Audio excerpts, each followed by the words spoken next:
A former deputy governor of Edo State, Philip Shaibu, has declared support for the opposition All Progressives Congress APC candidate Monday Okpebholo in the upcoming September 21st governorship election in Edo State. According to Shaibu, the governorship race started with himself, Okpebholo, and Olumide Akpata of the Labour Party LP.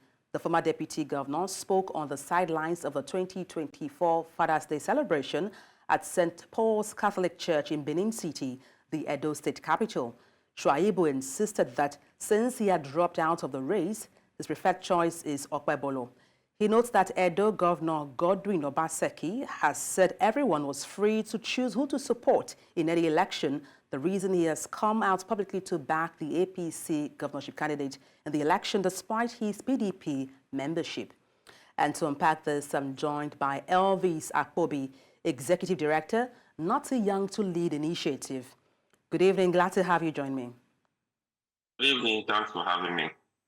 Now, what impact might Philip Shaibu's support for Monday Okpebholo have on the governorship race in Edo State, considering his influential and his influence and also political background? For me, we've always advocated that our democratic processes should be threatening, and I'll still stand to say that he just has one vote and he has the right to decide whoever he wants to vote for and support. But his vote, his support will not determine the will of the Edo people. All I want to clamor for is for the will of the people should come to light during this election. Now, you've talked about the will of the people, but then how might Shaibu's endorsement of an APC candidate affect his standing within the PDP and also his political future? I think he's speaking from the lens of vendetta, owing to the fact that he contested and some things came up, him and the incumbent governor. The former deputy governor is someone I've always admired from afar, admire his doggedness and all that. But let's not always forget that if you're not a good follower, you cannot be a good leader. There are modus operandi between deputy governors and their governors. Even if you have issues with your boss, the way he has gone with it, for me, it's not the way a good follower should go with it. But like I said, he just have one vote, and his vote will not determine, his support and his one vote will not reflect or determine what the will of Edo people is. Ahead of the next election, I want to urge every Edo person that they should come out, they should get involved, because when you stay away from politics, politics will affect you, because it's the people that will be elected that will determine how Edo State will look like in the next few years. But then let's take a closer look at what the potential implications, could be for the Labour Party candidate, and that's Olumide Akpata, now that Shaibu has publicly supported the APC candidate. If you agree with me that our elections lately are not the way they are being predicted, because the people are not getting closer, they want to get involved in who become their leaders, and there are days where some leaders will just sit down and forecast this how it will go, and to go like that. Even the incumbent president today didn't get it easy, even in his home state, Lagos State. So, and when anybody sits in his room, talk to press and say, if without me, a particular person cannot emerge, I think that person is still living in the past. It's the will of the people. If the Edo people stand up on that day of election and say, this is the person we want, your statement becomes obsolete. Your statement will not be a reality. So for me, there are some ways that should not come out from people like him, but still, I cannot judge him. He has his opinion, like he said. He said the incumbent governor said people can support whoever they want to support.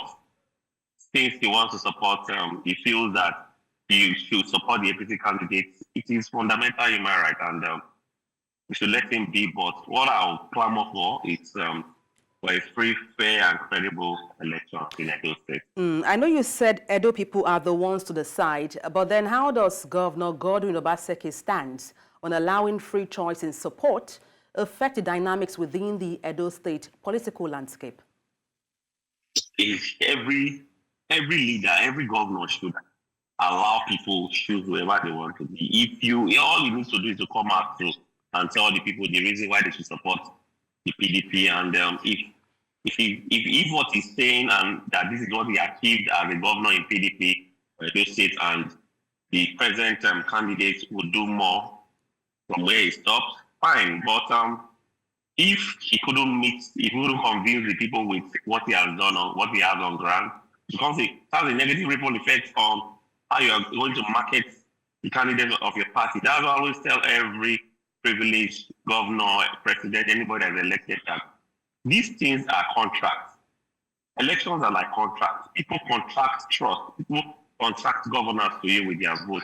So when you pay them, you don't have a good scorecard, or you have a good scorecard, you'll be able to go back to them when you have a good scorecard. If you don't have a good scorecard, it becomes very difficult convincing them to support who you are bringing. So for the case of Edo State, I'm not that acquainted with that of the APC, but I know that the candidate of the PDP, I know he has goodwill. I know he's well read, and I just hope from the spectrum I am, I just hope that the people of Edo State support him. I don't want to be biased, but all I want is free, fair, and credible elections in Edo State. For Mr. Dele Apakashi, the Labour State Labour Party candidate, elections is about influence. Convince the people. Every candidate should convince the people why they should vote for them. It's not about we've been thinking of I'll do this. When you get there, you start saying the previous government we met a rotten state. No, people are elected not to give excuses, but to solve problems. Well, thank you so much for your perspective on the news. LV Sakpobi, Executive Director, Not Too Young to Lead Initiative. Thank you once again. Thank you for having me.